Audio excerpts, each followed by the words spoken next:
Well, thank you everybody for being here. Without further ado, I would like to introduce our speaker, Jim Hansen from Sandhills Global. You bet. Take it away. And thank you for having me here this morning. Good morning to everyone. Thank you for coming. My name is Jim Hansen. I am the outreach coordinator for Sandhills Global.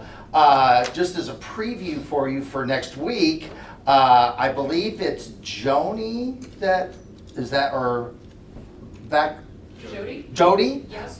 You spoke. Are you a John Maxwell person? I'm a Dave Ramsey person, but Are you? the leadership Harvard is John Maxwell. Right. Coaches. Your speaker next week is a John Maxwell trained speaker that's coming next week, just as one of my best friends. So you're pretty lucky. He'll do a great job next week, Mr. Seinhorst. So we've talked a lot about John Maxwell and some of the things that go with that. For me, and I appreciate coming and sharing at least my story and Sandhill's story with you. Was kind of funny.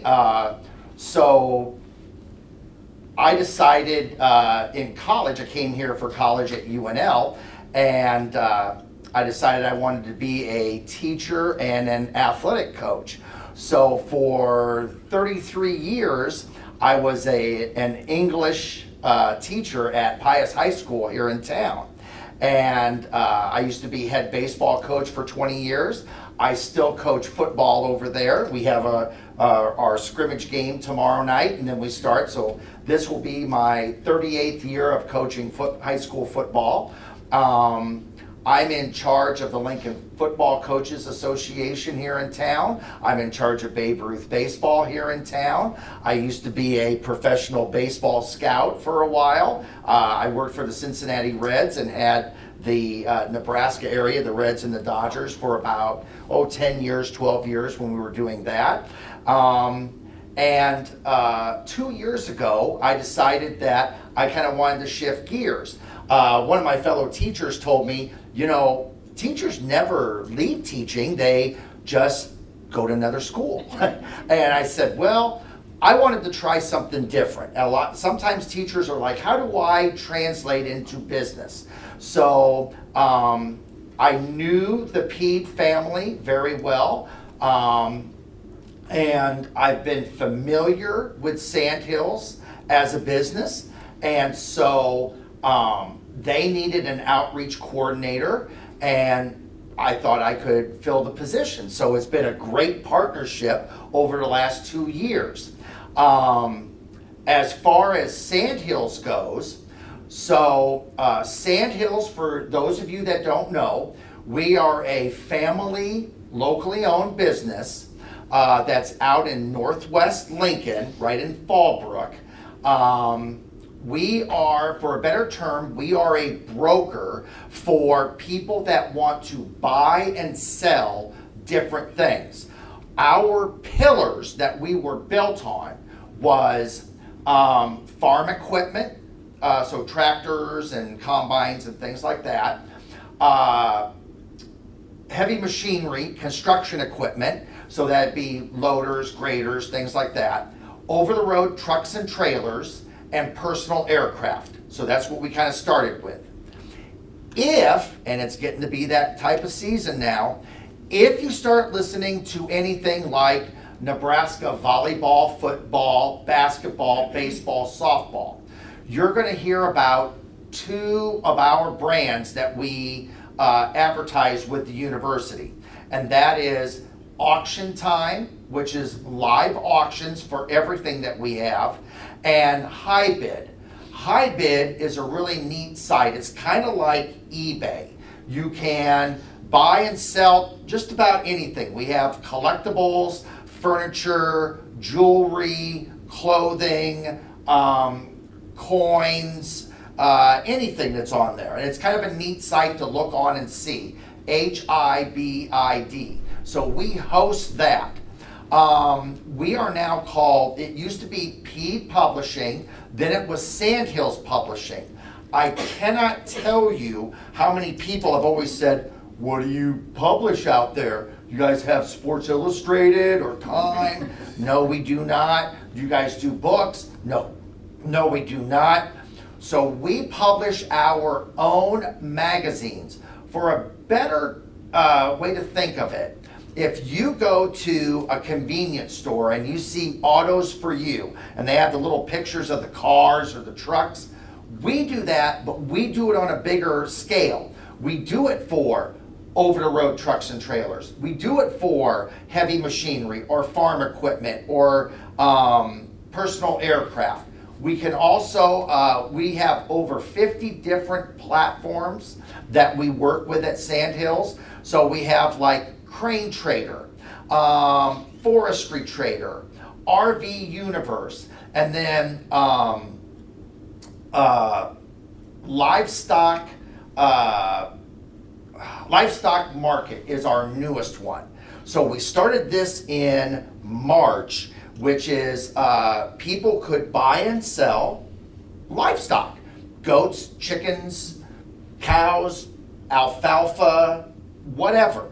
They can buy and sell. Now, it's been big over the last year and a half because of the virus, because a lot of people don't want to spend money on new vehicles. And so we really provide a great service with vehicles and items and things that, will save people money, that we keep a lot of things out of landfills, out of the junkyards, and people keep repurposing and using those. So that's kind of what we do. We are now called Sandhills Global. So Lincoln is our international office. We have branch offices in Sydney, Nebraska, Sioux Falls, South Dakota, Ocala, Florida, San Jose, California, and we have a redundant data center that is in Scottsdale, Arizona. So we collect a tremendous amount of data. And with that, we need to have a data center that works in tandem. So last year, or I shouldn't say last year, February, we had this thing called a rolling blackout. Well, we went down. Blackout hit Sandhills. Less than a second, our Scottsdale, Arizona office took over all of our live auctions, and our customers didn't miss a beat. So we have that nationally. We are also in England, Spain, Germany, the Netherlands, 2 offices in Italy, South Africa, Australia, and New Zealand.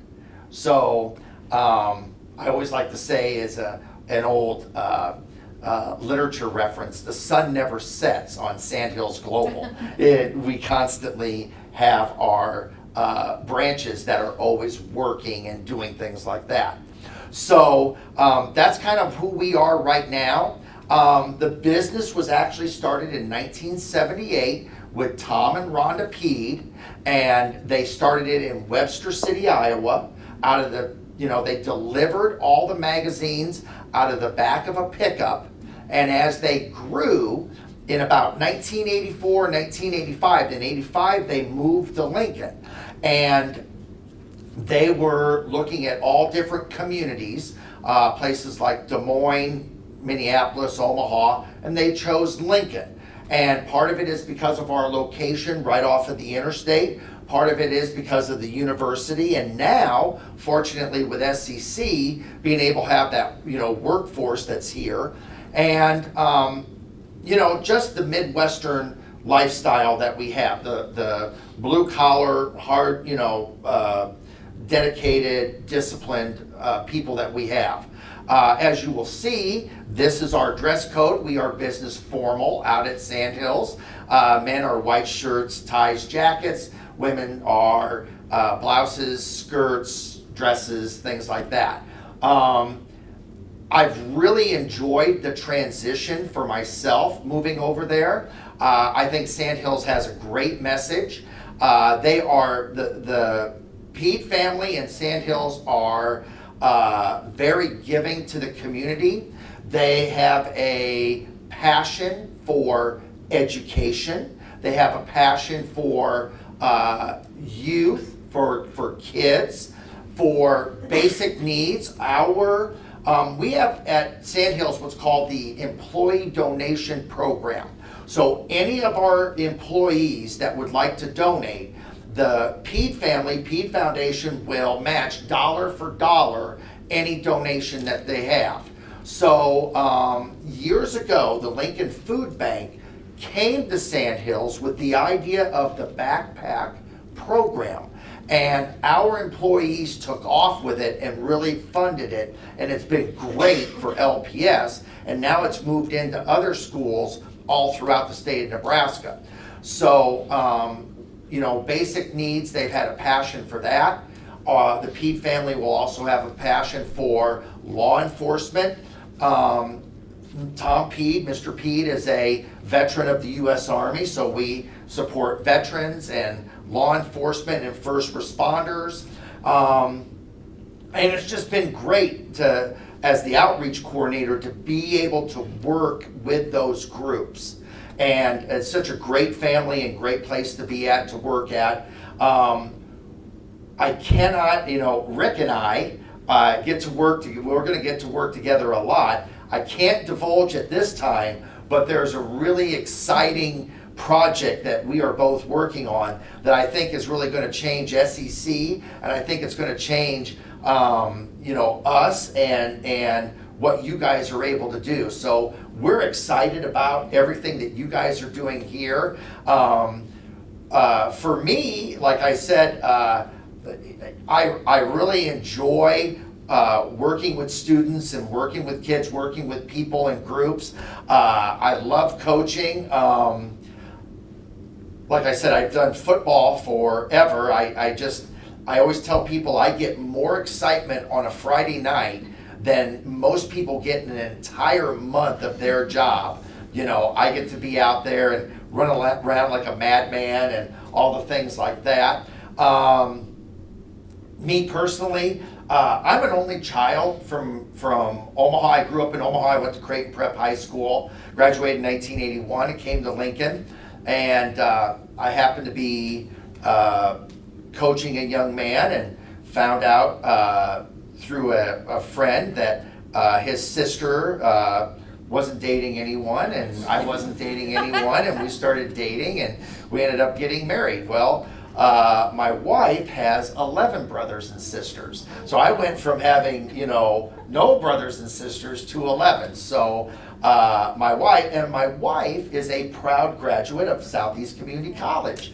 And so she was in the very second nursing class here, RN class. And so she's been a nurse at the Lincoln Regional Center for 30 years, I believe. And we have 4 children. And so fortunately, now they've all graduated. We've had 2 married off.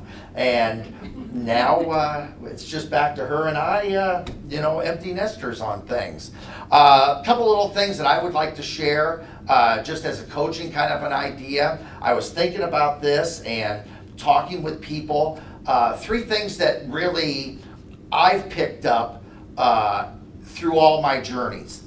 So my second year of being at Pius, I took a group of football players to a football camp at Notre Dame. And I'm a big Notre Dame fan. My wife's father played football at Notre Dame.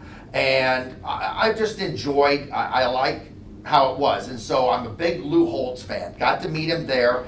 He said something that I've used personally every day since I heard it. The more people that you help get what they want, you'll get what you want. And I thought about that and I said, you know what? For me, and this was as a teacher and now in my role as a community outreach, I'm trying to help other people get and achieve what they want. And you think about it and it's about service. It's about helping others. I always get in my car on Monday morning and I'm driving to work. And I know a lot of people look at work as like, oh my goodness, it's Monday. I wish it was Sunday or Saturday. Oh, I have to do this. And I always think of it, I don't have to do it, I get to do it. Who do I get to help today? Who do I get to assist today? And so that's one of the things that I found from there. The second thing, and I'm always a big positive speaking person, and I read a lot of those things, Brian Kite, K-I-G-H-T. He just spoke to the Nebraska Coaches Association about a month ago, and I think he does a great job. He has a daily podcast that's called Daily Discipline. It lasts about 3 minutes. It is great to follow. Brian Kite, K-I-G-H-T. And the big thing he says is that life is E plus R equals O. What is E plus R equals O? Event is the E. Events happen to everybody every day. R is the response. The only thing that we control is our response to events. And then that equals the O, which is the outcome. So how do we, as people, react to events that happen? And that becomes our outcome. And we can choose that, whether it's positive or negative. And the third thing that I wanted to share, I tell this to my players all the time, never give up.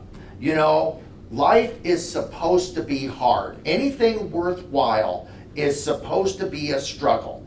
It's not supposed to be easy. Being a parent is not easy.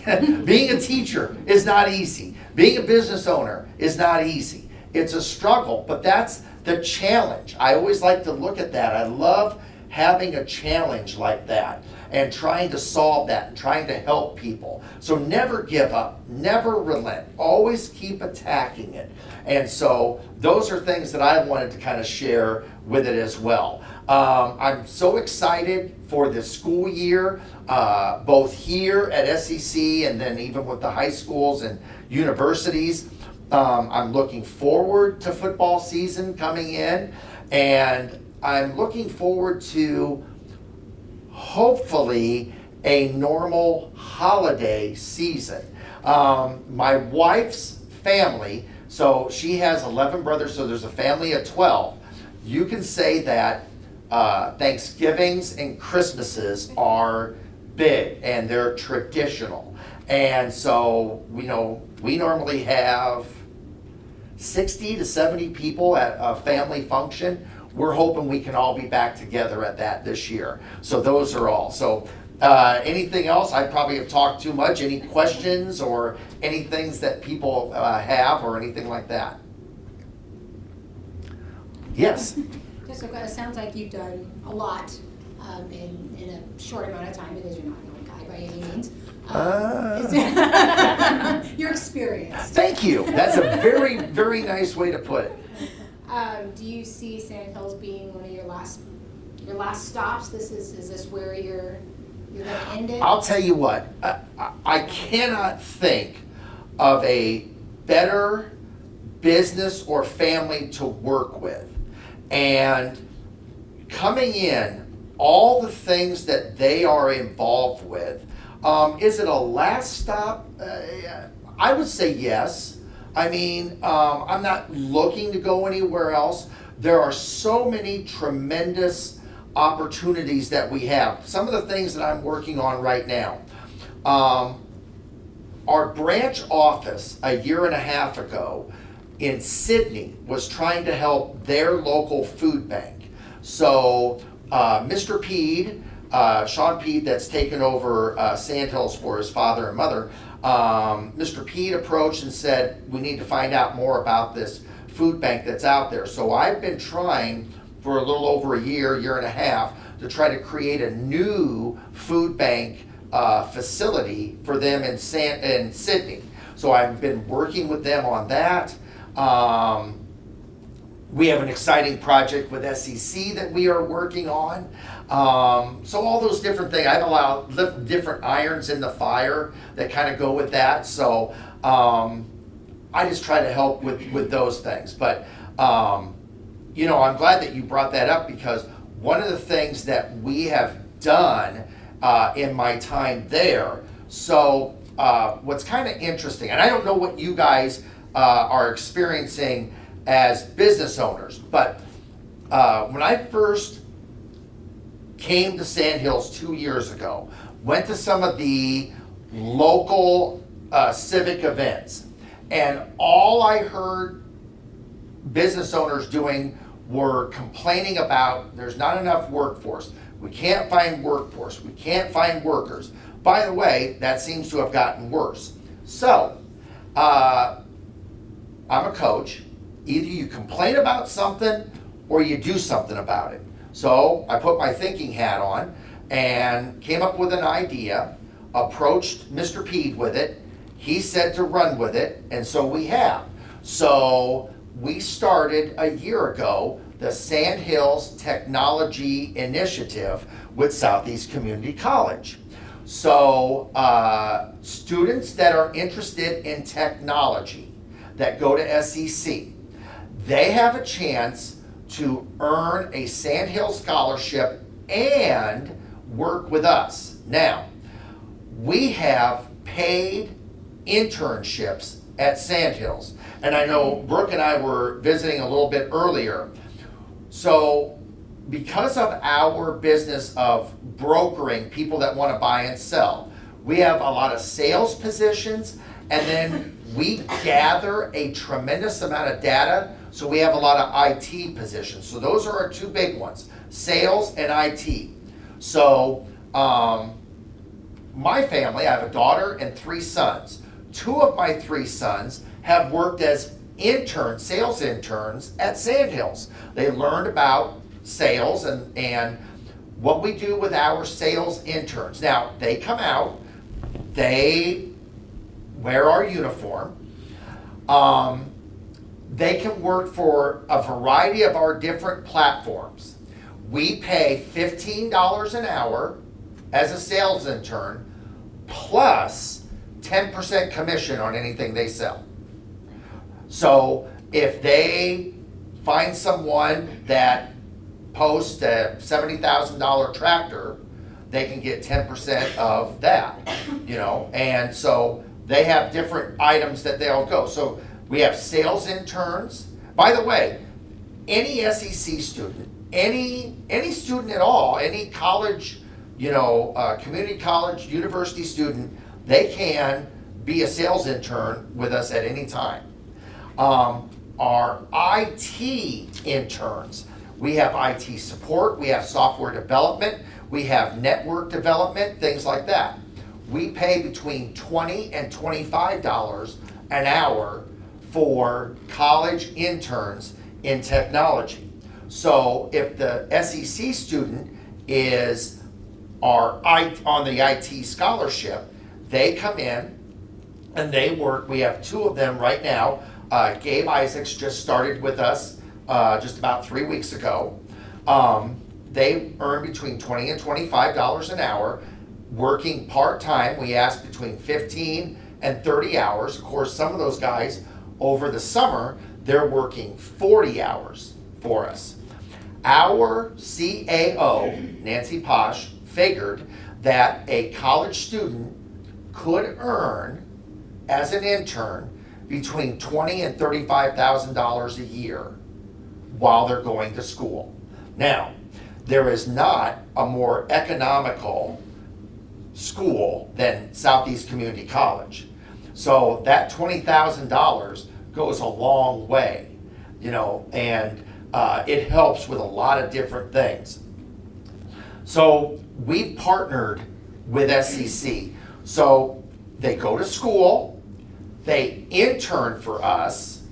Our scholarship will pick up any other tuition costs, tuition and fees that Southeast doesn't cover. Now, we have a uniform. When I was here presenting, 2 students, 1 male, 1 female, asked a question. Mr. Hansen, are you guys flexible on your dress code? No, we are not. We think so highly of our product and of our clients, of our people that work with us, that this is what we are. So, I went and proposed it. Mr. Pete accepted it. If you're with the scholarship program, we have a clothing stipend. Male students go to M-Suits. Female students to Von Mar. They have a $450 clothing stipend. So like for men, and I don't know about the female part as far as they do it with them, but with men, they get 2 shirts, 2 ties, a jacket, 2 slacks, a pair of dress shoes, belt and socks. So they can come and work with us day one. So it's been really, really well received. Like when you say it's last stop, I'm so excited to see what students can come from like the Career Academy here with LPS, from Lincoln, from outside of Lincoln that can come here to Southeast Community College and then come and help us. So it's pretty exciting for that. So we love being able to partner and do that. Yes? As a certified financial coach, thank you so much, because I'm a huge proponent of the SCC. You can come out debt-free, because there's so many students that come out with a huge amount of debts that I don't know that they'll ever pay them off. And for you to partner, your company to partner with them and give them this, that's just, I mean, that's Kleenex worthy actually. So thank you. We are so excited, and you know, the people that come and work with us, if they decide that they would like to have a 4-year degree after SEC, we can have tuition assistance with them while they're working with us full time. So, you know, that's available as well. We have a lot of people that after SEC, they'll maybe go to Doane online, or, you know, in the evenings, or Nebraska Wesleyan, things like that. So we have those opportunities as well. So it's been great, and it really has helped our workforce development. We think it's going to boost, and like Scott McKinney, our head of our IT, he's like, I could hire 100 people right now to be able to come in and work for us. That's how much work, that's how much data, that's how much we're working with. So when these students, what I think what Rick and I are going to be able to maybe put together, I know from talking to Dr. Illich, we would like to make SCC to be the place to come for information technology and STEM and those things. It's going to be awesome. I just think that's going to be awesome. Don't you think, Rick? I think it is. It's going to be a game changer for It the is. whole part of the state, not the entire state of Nebraska. Yep. Yep, it is. So, outstanding. It'll be fun. You know, some people have asked me, do I miss teaching? I do. I miss the kids. I miss my subject area. I'm a huge Shakespeare fan. I taught Romeo and Juliet every year, went through that with freshmen. They always gave me freshmen. I guess they figured I would shape them into shape every year. But I love them because they come in and know nothing. I'm a huge Robert Frost fan. I'm a huge F. Scott Fitzgerald and Ernest Hemingway fan. So I taught a lot of those, a lot of different novels, worked on grammar. I like grammar. I was kind of the grammar king over there. And so we did all of those. But I miss that. I miss the kids. But I feel a real passion. It's been fun to be able to go out and work with these nonprofits that we're able to help with these other people, whether they be the Food Bank of Lincoln or the Food Bank in Sydney or SCC, any of those. It's just great. So I've really enjoyed that. Yes? It sounds like you have a heart and a passion for kids, and you've had a lot of experience. I recently started volunteering at church with middle school kids. Yeah. And I was just wondering if you had any tips or anything, how to communicate with them effectively. You know, I would say don't be afraid to challenge them, but you know, give them the tools that make them want to be inquisitive. it used to be, I started teaching in 1987. And at that time, teachers, I think, were pretty well respected as being very knowledgeable. Well, every single kid has one of these now. And, you know, kids will sit in class or with their parents, shocking. Well, that's not true. It says here that it's such and such. And so they challenge people all the time. So to me, I think you use this to challenge them. You know, well, what can you see? What can you learn? You know, all the different things. And I look at it now,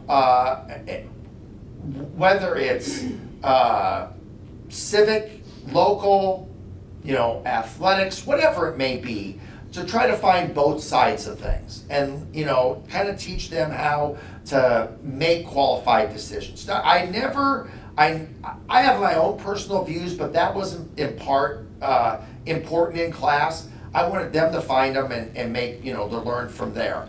And I'll tell you what, this is shocking.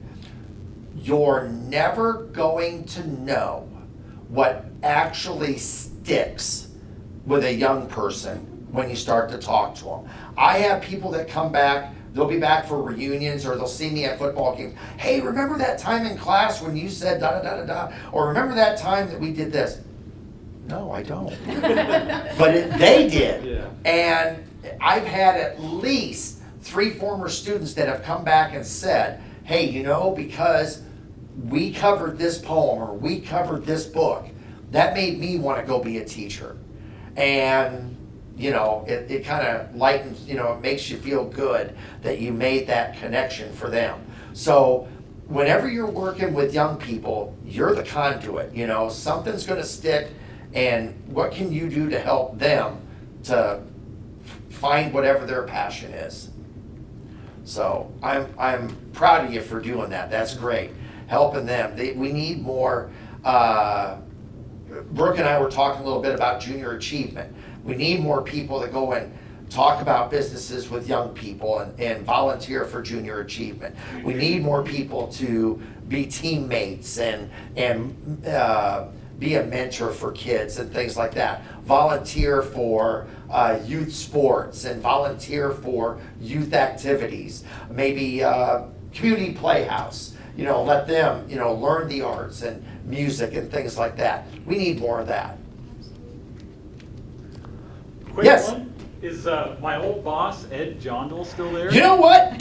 Ed is there. He does a great job. I see him all the time. Absolutely. Great. That's what I wanted to hear. Yeah.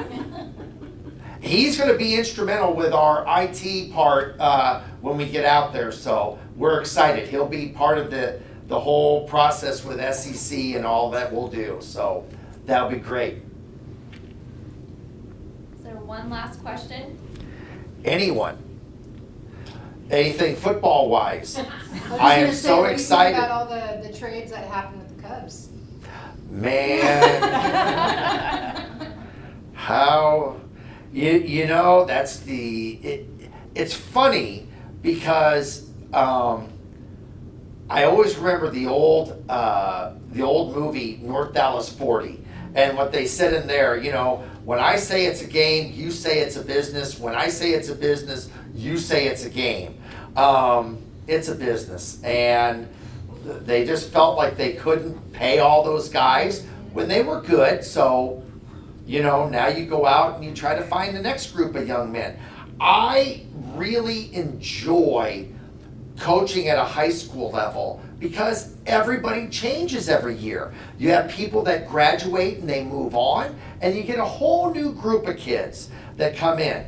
And sometimes with professional athletes, whether it be football, basketball, baseball, you kind of get that stale of, you know, hey, that person's been on that team for 4 or 5 or 6 or 7 years. And I think it was just time to graduate all of them and find a new group of young men that come in and play. So it'll be exciting to see how they do. I'm a little, I like the Cubs as a kid. I'm a little bit of a Yankees fan. My great uncle played for the Yankees. He was the first baseman for the Yankees before Wally Pipp. Yeah, so my great uncle is Harry Williams. He was playing first base, then Wally Pipp played first base, then a guy named Babe Ruth played first base. So that was we've always kind of watched that. And I guess a little other thing for baseball wise, you guys might know because you're older like me, but when I was in college, I lost $20 to Roger Clemens in a card game. I was at the College World Series, and I got to meet him and some of the Texas players that were there, and I lost $20 in a card game. But I got an autographed ball from him, so that was that. So The Cubs did it at the right time. they did. I'm a Royals fan. Oh yeah, We waited too long. Right. We didn't get any value for any of those. Nope. And now you're back You being got the Royals. like 4 top 15 prospects. Yeah. And it hurts, but you did better than my team. Well, you'll always have, what was it, 2016, 15. 15? Yeah, you always have that. So It stays right about there. yeah. Just kidding. It'll be another 100 years. True. That probably is true. Another 30 years for the Royals. There you go. There's always a silver lining. Hey, anything also with you guys, if you're ever interested in finding out more about Sandhills, please contact Brooke. She knows how to get a hold of me. We would love to have anybody come out and take a tour, see what we're about. We have 6 different buildings on campus, all the different things that we're kind of involved with. So that's always available as well. And, keep your ears and eyes on the media and the television and thing. Rick and I might, we might tag team and be able to have an announcement sometime in the future about how things will go with SEC. But I appreciate coming out here today. Look forward to anything that I can ever help people with. Please always feel free. I always remember my dad used to say, you got to have a guy for everything. You got to have a car guy, a roof guy, plumber guy. Well, I'm the guy that has guys for people. So if I can ever help people with things, I'd love to be able to do that. Wish you the best of luck for your year, and it's exciting to see what will happen. So thank you very much. Thank you so much for being here. Next, just want to let you guys know who's coming up in the next couple weeks. Next week we have your good buddy, Mr. Seinhorst. Mr. Seinhorst from LIBA. We are looking for a speaker for September 2nd. So if you or anybody you know wants to share your story, we would love to have you. Following week on September 9th, we're going to have Renee Sabatka of our own True North Technologies, Focus Suites member. And then the following week on September 16th is Melissa Gingler of the Historic Resources Group. So thank you all for coming. Feel free to stick around, enjoy some more coffee, network, and we will see you next week. Awesome. Thank you. Thank you. Oh, this is. I have some pens for people. I have pens. Forgot really this good is for pens. you. Oh, thank you. I will take that. Let me, everybody wants one of ours. These are the Cadillac pens. Thank you. There you go. Thank you. Hi. Thanks. Hey, you get a free pen. Take one there. You get another one there.